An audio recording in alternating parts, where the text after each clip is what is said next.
Algunas personas de la iglesia, ¿he dicho nombre yo? Me han dicho que yo los azoto durante las predicaciones. Que parece que uso un látigo, que llueve tanto que tienen que abrir sombrillas para no mojarse. ¿Será verdad? Juzgue usted. Como yo no lo creo, me puse a repasar lo que es un azote. Un azote es un instrumento de castigo, suplicio o aflicción. Se aplicaba a diversas personas por ser criminales o esclavos. Era un instrumento legal o ilegal que se usaba para ejercer dominio mediante el uso de la violencia. Así que el azote pretendía amedrentar, intimidar y someter a la obediencia. Es muy difícil determinar cuándo en la historia se inició el uso del azote, pero posiblemente desde que el mundo es mundo. La historia y el uso de los azotes varía en época y lugar. Al hablar del azote no podemos olvidar su parte figurada. Se puede usar para referirse a una aflicción, calamidad, castigo, plaga, adversidad, desgracia, infortunio, epidemia, desastre, catástrofe, cataclismo y siga usted nombrando. En la Biblia encontramos ambas versiones del azote, tanto literal como instrumento de castigo o de disciplina, así como representativo de un dolor, de un problema, de una gravedad, de una enfermedad, de un sufrimiento o una desgracia. Por ejemplo, en Isaías 53 podemos leer al profeta nombrar al siervo sufriente precisamente como víctima de azotes. Ciertamente llevó él nuestras enfermedades y sufrió nuestros dolores.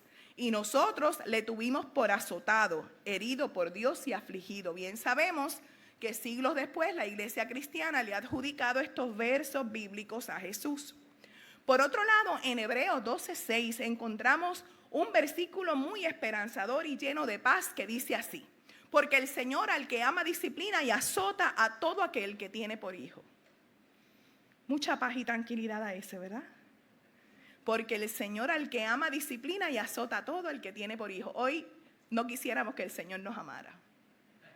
Proverbios 23:13 dice algo muy interesante. No te niegues a castigar al muchacho, que unos cuantos azotes no le van a matar. Dale unos azotes y así lo librarás de la muerte. ¿Qué ustedes hallan? Yo creo que mis padres no habían leído esto cuando mis hermanos y yo nos criábamos, porque si no, en caso hubiese habido un cuarto de tortura entre la chancla y la correa. Pero yo estoy segura que aquí hay gente que recuerda las varitas de guayaba. Ah, cómo picaban. Hay gente que recuerda, no, la chancla es un clásico, o sea, la chancla es algo casi sagrado. La mano, especialmente cuando iban en el carro.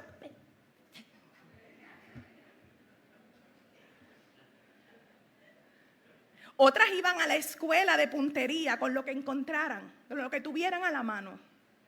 Pero yo estoy segura que nadie de los que aquí yo estoy haciendo referencia absolutamente a nadie. ¿Ve? Que son unos santos y una santa. Eso es en otras iglesias, estoy segura. La finalidad de los ejemplos que estamos dando es torturar, castigar, disciplinar. Hoy día se cría diferente, ¿verdad que sí? Pero de eso hablamos otro día. Hoy lo que queremos hablar es de una mujer cuya historia narra el Evangelio de Marcos, quien estaba siendo azotada por una terrible enfermedad. Es decir, que su situación de salud fisiológica la tenía en un estado como de castigo, de opresión, de prueba, de tribulación, de angustia, de dolor, de miseria, de aflicción, de adversidad, de catástrofe, es decir, en azote.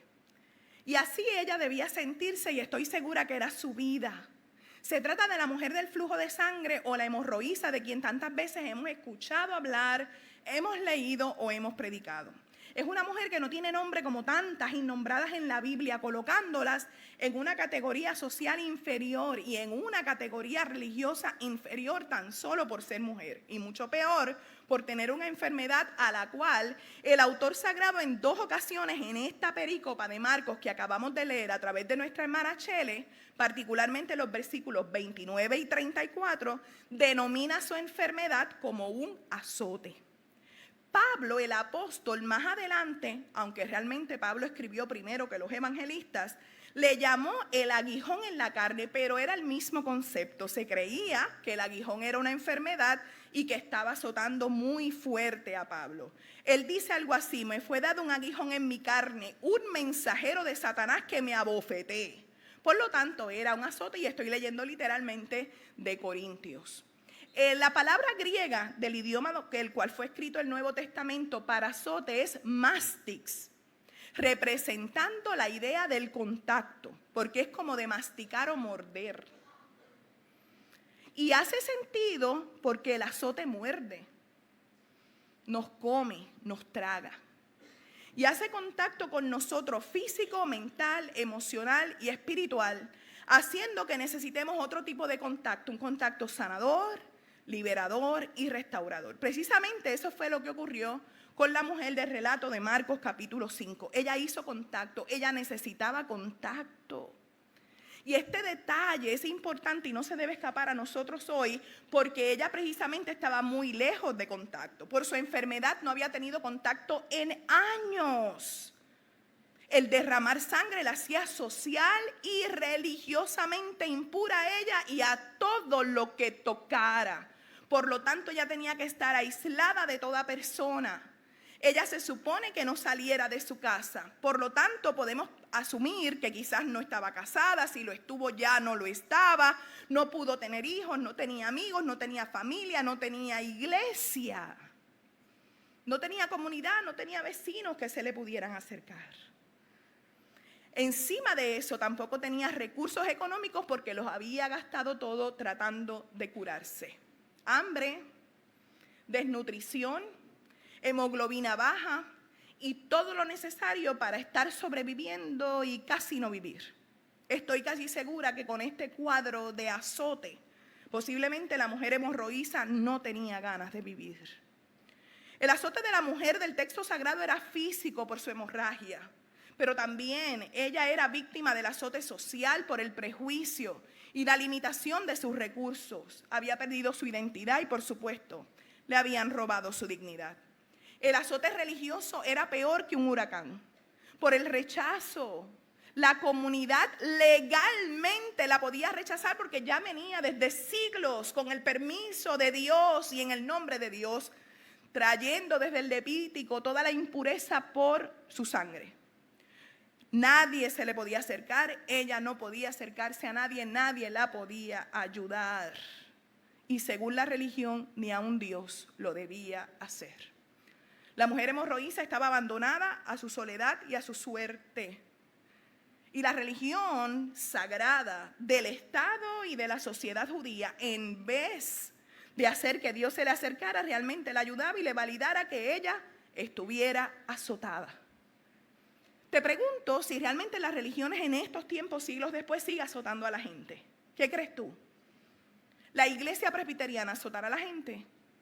¿La primera iglesia presbiteriana en Aguada azotará a la humanidad? Y las demás religiones todavía insisten en azotar a la gente con leyes que en lugar de acercar a la gente a Dios los alejan. Donde la religión, después que la gente vivió algunas cosas y Dios les sana, se olvida que les sanaron, Dios los perdona, se olvida que fueron gente perdonada y empiezan a azotar a otra gente. En la vida, en las iglesias y fuera de ellas, en los trabajos, en las familias, en la sociedad del Puerto Rico de hoy, encontramos gente enferma con hemorragia, de sentido de superioridad.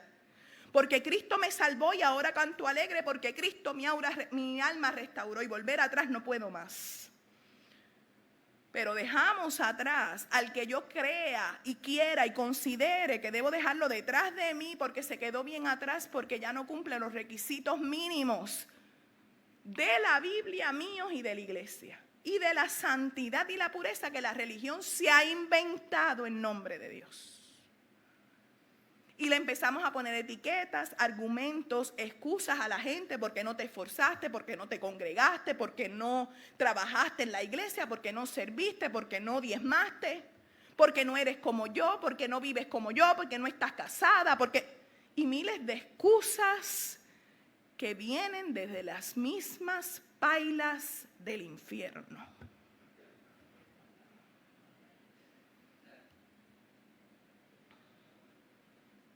¿Tendrán razón ustedes que yo azoto desde el púlpito? Sí, Edwin, compadre, hablamos después. Pero en esta iglesia no. En esta iglesia reconocemos que somos polvo, que somos barro, que tenemos pies de barro, que le pertenecemos al Señor, que somos como el barro en las manos del alfarero, que somos como la del salmista que decía, espero en la misericordia del Señor, no tengo más en quién esperar si no es en la misericordia del Señor. Donde no hay chismes, donde no hay divisiones, donde no hay grupos, donde no hay caciquismo, aquí domina el Señor. Y así yo quiero ser y vivir. Esa es la iglesia que yo quiero pastorear siempre. Esa es la iglesia reflejo del reino de Dios y su justicia, no de otra manera. Aquella que clama, que espera, que depende del Señor y su misericordia y por lo tanto hace lo mismo con la gente. Y que no se olvida que aquel y aquella que llegó hoy es tan valioso como el que nació hace 108 años y fundó esta iglesia. O el que lleva 50 o 60 años congregándose. Es tan valioso como el que tiene muchos talentos como el que no lo tiene. Es valioso si das 1 hora de trabajo o vas 6 días o 7 a la semana a la iglesia. Claro, de eso también podemos hablar, pero eso no es. Somos de barro. Sin flujos de sangre, contaminando a la gente con chismes ni nada similar. La única sangre que fluye es la de Jesucristo en nuestras vidas.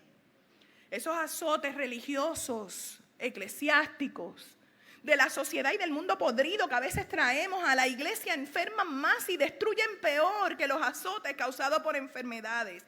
Y esos azotes hoy siguen existiendo en el siglo XXI. Por eso a veces se nos hace difícil tener juventud en la iglesia o retenerlos. No nos logramos entender, los azotamos por la manera de vestir, por la música que escuchan, por los paris que van, por los conciertos que les gustan. Y se nos olvida que la gente va sangrando por la vida y que nuestro deber es sanarles, tocarles, tener contacto para poder liberarnos de la hemorragia de indiferencia, la hemorragia de falta de compasión y la hemorragia de violencia religiosa, que es uno de los peores azotes que puede existir. Hoy nosotros somos como la mujer del relato. A veces nos sentimos que nos han quitado la dignidad, la identidad y hasta el nombre. Que no tenemos el valor que realmente yo sé que tengo y que Dios me dio, o en mi trabajo, o en mi familia, o en la iglesia, o en la sociedad puertorriqueña. Hoy tal vez te puedes sentir, o yo me siento como gente que nos han quitado todo, que no nos queda nada y lo único que nos queda es fe y esperanza nada más. Que lo hemos perdido todo, que nos han quitado todo, que lo único que anhelamos es un contacto, que lo queremos y lo necesitamos conscientes de la realidad. Porque no te aceptan como eres, no te aceptan lo que haces, cómo vives, por lo que dices, por tu forma de ser, por tu edad, porque no le simpatizas a alguien, por tu salud, porque no tienes la agilidad para moverte. O porque la gente se inventa cosas y etiquetan, incluyendo familiares, lejos de la realidad tuya y de Dios. Pero no hay nada que duela más, pero ayude mejor, que vivir con los pies en la tierra.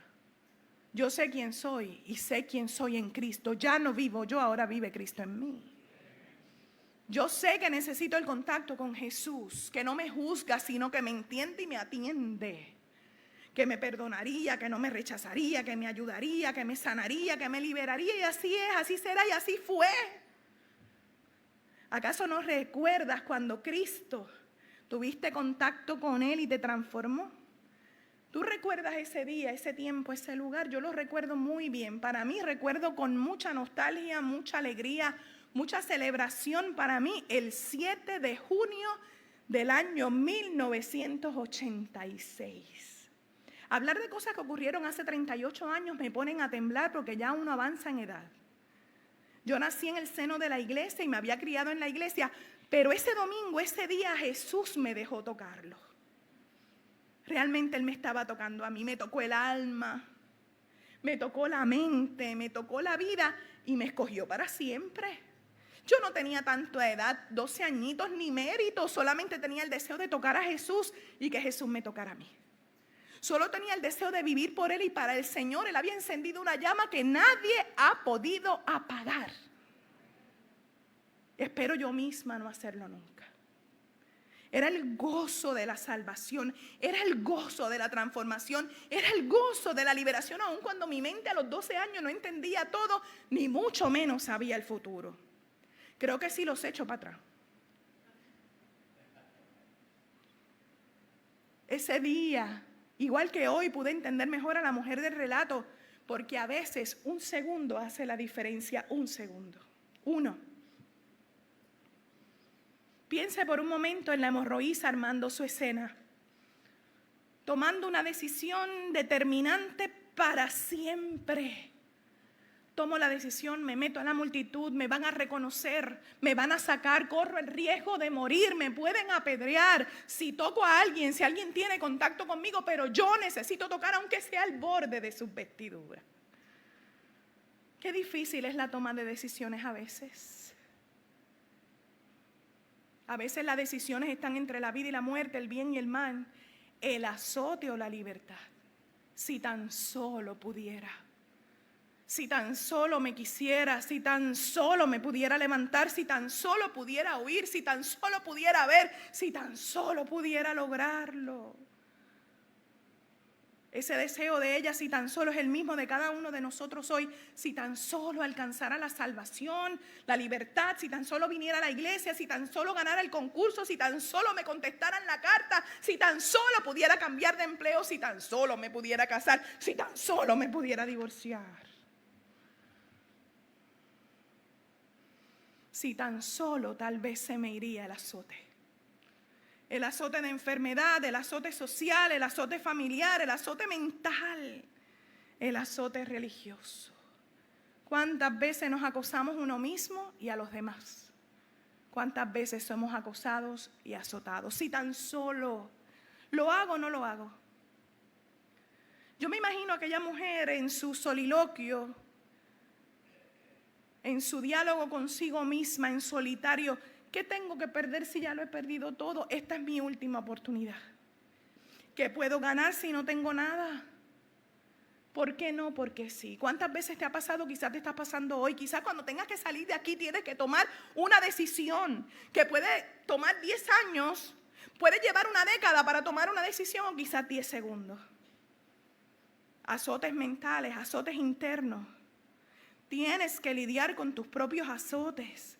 Los que te han dado, los que te están dando, los que aprendiste,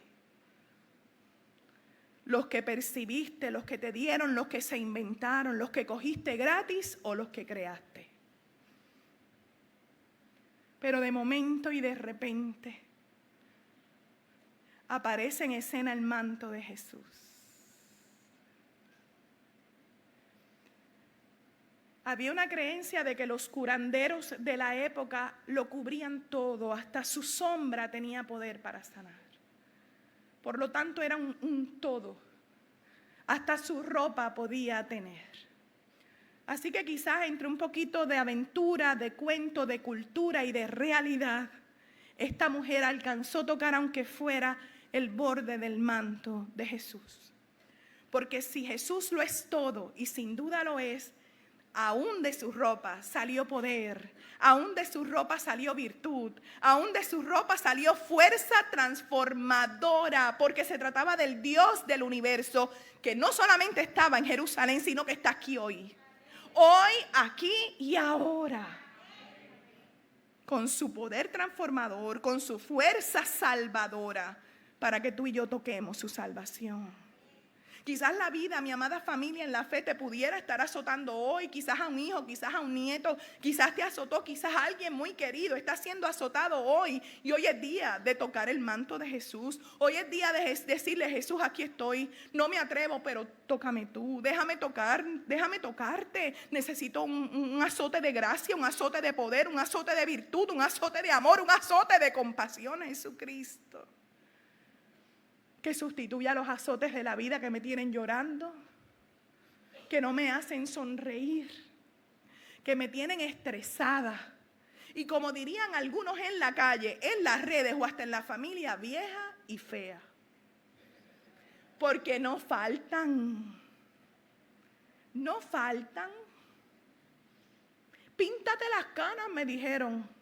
Yo sí, ¿con qué tiempo si perdí la cita por estar en el hospital con mami?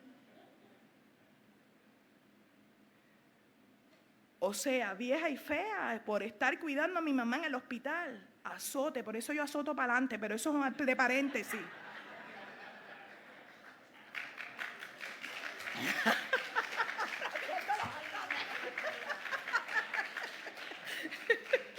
Ya Melba y Raiza me dice: son masoquistas, le gusta que tú los azotes y hasta te aplauden. Ustedes son tremendos. A mí me parece que esta mujer ese día, en un momento entendió que Jesús la ama como nadie. Y yo quiero hoy entender y que entendamos juntos que Jesús nos ama como nadie. Que Jesús nos habla como nadie. Que Jesús nos permite experimentarlo a Él, porque Él sucede en nuestras vidas como nadie. Y que Él nos da la libertad que nadie jamás nos ha dado ni nos dará. Se detuvo la hemorragia de mentiras hacia esa mujer, se detuvo su hemorragia del cuerpo, se detuvo el flujo de sangre gracias al flujo de gracia que Jesús le dio a cambio. Nadie como Jesucristo. Él sabe lo que tú necesitas. Él sabe lo que tú estás padeciendo, tu familia y tu país. Él sabe lo que Puerto Rico necesita. Él sabe bien a quién tocar y por qué. Jesús sabe con quién comparte su ser, su virtud, su poder, sus fuerzas. ¿Quién me ha tocado? Puede preguntar hoy otra vez.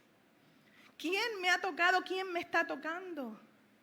Esa pregunta era tan importante para la libertad social de aquella mujer. En público, para que la sanaran, para que la libertad fuera pública de aquel azote y ella pudiera ser integrada otra vez. Jesús, al hacer aquella pregunta, le estaba diciendo a sus acusadores, a sus azotadores, a sus agitadores, a sus castigadores: basta ya. Ya no tienes razón para hacerle más daño a esta mujer. Es libre del azote. Es libre de la enfermedad. No la azotes más. Se acabó. ¿Cuántos quisieran escuchar a Jesús decir hoy: punto final y se acabó tu azote? Punto final y se acabó tu azote. Pero los azotes parece que siempre van a ser parte de la vida. Los discípulos de Jesús, oígalo bien, que representan la iglesia de hoy, reciben azote y azotan para adelante. ¿Por qué será? Fueron incrédulos, les faltó creatividad, tenían que hacer las cosas por el libro, parecían presbiterianos, todo en un orden específico y de ahí no te salgas. La ruta, la línea trazada tenía que ser esa, no la que trazara Jesús. Jesús se detiene por ti. Jesús iba camino a otra casa y la mujer lo detuvo. Y aquellos que somos cuadrados con nuestra agenda, a mí esto me habla directamente. Pero aquí no hay nadie, eso es de los Barretos nada más. Si Jesús cambia ruta y cambia planes por mí, ¿cómo yo no lo voy a hacer por el Señor? ¿Quién me ha tocado? Me tocó la que no debía y yo toqué a la que debía. Me tocó la que no podía y yo toqué a la que podía. Me tocó la que nunca debió hacerlo y yo toqué a la que sí siempre debía haber tocado. A la impura, a la azotada, la que recibió todos los injustos azotes. Ya no más. Hoy Jesús está aquí preguntando: ¿quién me está tocando? Y yo espero que cada uno de nosotros digamos: yo te estoy tocando, Señor, yo necesito ser libre, yo necesito que tú detengas esta hemorragia emocional que hay en mi mente, esta hemorragia de azotes que hay en mí o en mi familia. Necesito ser sana, necesito ser transformada, necesito que me salves del prejuicio, del odio social, de la violencia, del rechazo, de las etiquetas. necesito que tú detengas los azotes y a los azotadores.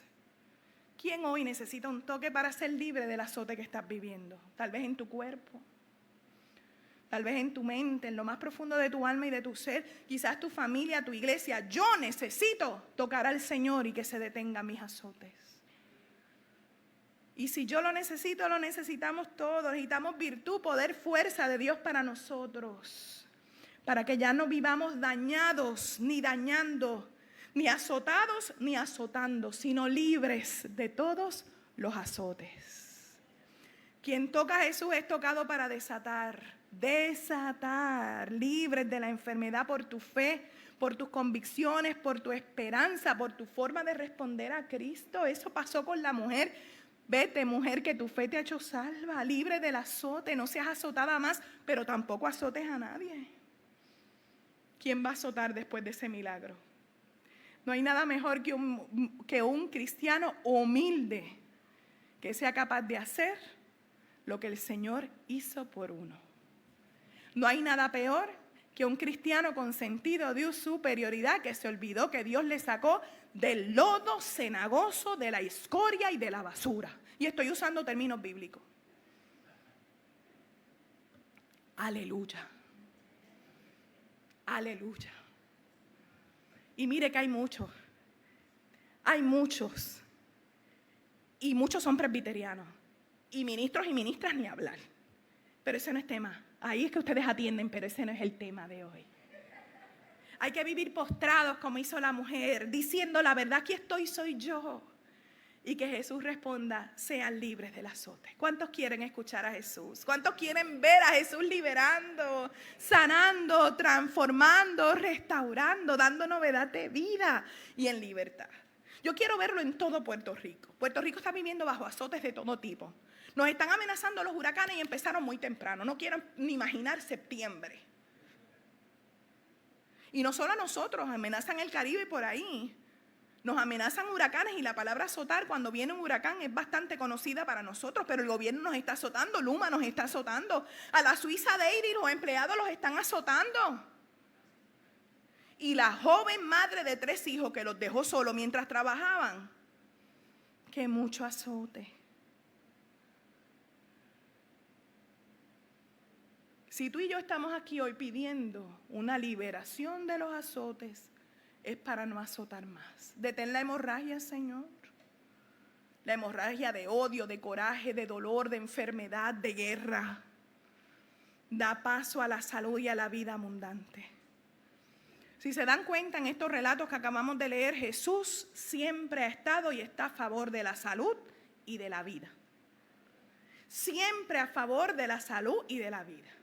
Así que cuando tengamos que tomar una decisión, recordemos a Jesús, siempre a favor de la salud y de la vida.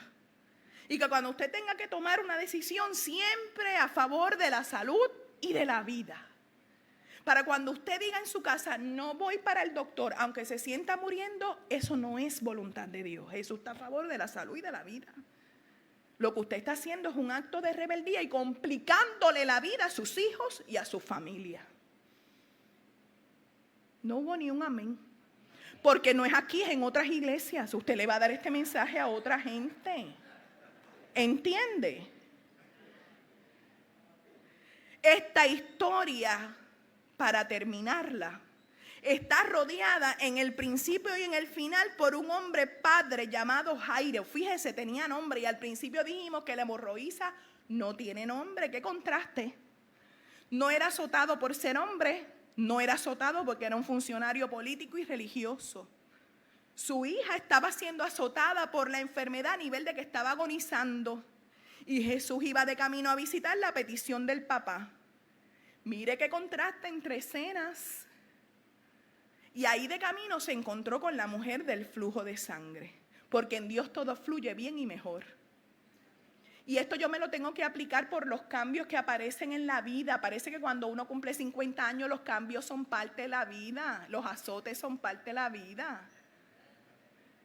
Esta semana se supone que martes, miércoles y jueves yo estuviera conectada con la Asamblea General de la Iglesia Presbiteriana a la cual pertenecemos en una reunión a través de internet 3 días y luego volar el viernes hasta Utah y estoy aquí con ustedes hoy.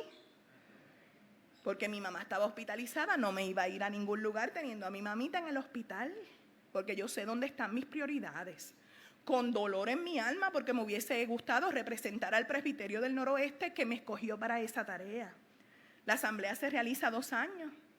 Además, aquí en La Amarga Un Dulce me iba a encontrar con tantos compañeros y me están enviando fotos y yo sufriendo acá.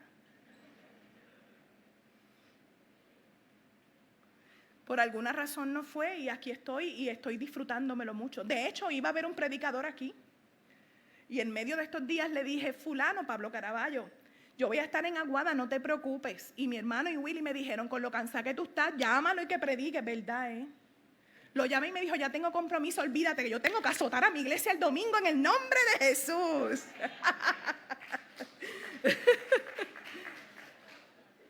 Pero eso no es nada. Los planes cambian y a todos nos ha cambiado. Hemos perdido una cita, hemos perdido un viaje. Eso no es nada con cosas importantes de la vida. Pero cuando las cosas son de Dios y Dios interviene y Dios dice y Dios hace, Él sabe y sabrá. Y cuánto más cuando Él hace las cosas bien. Cuando llegó a la casa, después de sanar a la mujer del flujo, Jesús estaba lleno de virtud, de poder y fuerza. Eso no se acaban. No como nosotros, que se nos acaban las ganas. Fui al bazar un día y no quiero volver hasta 1 año. Yo dije eso.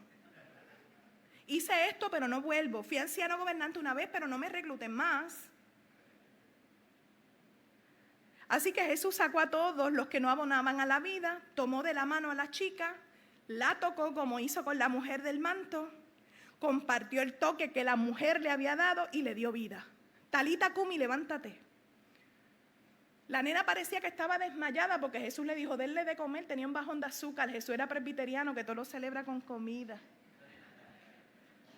Y así como le dio la vida a la mujer del flujo de sangre, hizo con esta joven 2 historias, 2 mujeres, 2 contextos, el mismo Jesús. Los mismos azotes que enfrentamos en diferentes circunstancias, el mismo Jesús. El mismo Jesús que está aquí como estuvo en el camino de la mujer del flujo y en la casa de la hija de Jairo. Jesús está dispuesto a detener los azotes de enfermedad y yo lo creo en su nombre. Está dispuesto a detener los azotes de prejuicio, las preferencias, los estatus sociales y la muerte. Y hoy está aquí para lo mismo. Le pido al Señor que el toque de Jesús y su poder detenga todo azote en tu vida, en tu familia, en la iglesia, en este país. Que escuchemos al Salvador del universo decirnos, eres libre de toda enfermedad, levántate. Levántate a vivir en libertad, levántate a vivir la restauración, levántate a vivir la transformación, porque ¿para qué queremos los milagros? Si no es para vivirlos en abundancia y compartirlo con quien está muerto en vida. Que se levante, que haya muchas talitas cumi que escuchen la voz de Jesús decirle, levántate chica, a salvación, a sanidad, levántate de todo azote, de tus azotes y del azote. Solo lo vamos a lograr en el nombre de aquel que derrama virtud y poder, y no solo lo derrama, nos toca con él. Que así sea. Gracias, Señor, por la oportunidad de compartir tu palabra. Qué lindo eres, qué bueno eres. Tú, Jesús, eres la palabra encarnada de Dios. Así que aquí estamos escuchándote a ti, rindiéndonos ante ti, suplicándote a ti, recibiendo de ti. Y en el nombre de Jesús yo te quiero pedir por cada hermano y amigo que está aquí en este lugar, que está a través de internet, escuchando tu palabra, para que tú le liberes, para que tú le toques, para que tú le tomes de la mano, para que tú le sanes, para que tú le levantes, para que tú le des vida en el nombre de Jesús. Para que detengas, Señor, toda hemorragia de prejuicio, de maldad, de pecado en su vida, de inacción, de no sé qué hacer, y derrame salvación en el nombre de Jesús. Que la vida se le transforme, que la felicidad regrese, que las sonrisas no cesen, que las buenas relaciones personales fluyan y que nos integremos en una sociedad libre y saludable en el nombre de Jesús. Que así sea por la gracia, por aquel que solo da flujos de gracia. En el nombre poderoso de Jesucristo, que así sea. Amén, amén, amén. Si Dios te habló y quieres afirmar tu fe y pedir un milagro, yo hoy quiero pedir un milagro. ¿Cuántos están dispuestos a pedirle al Señor un milagro hoy?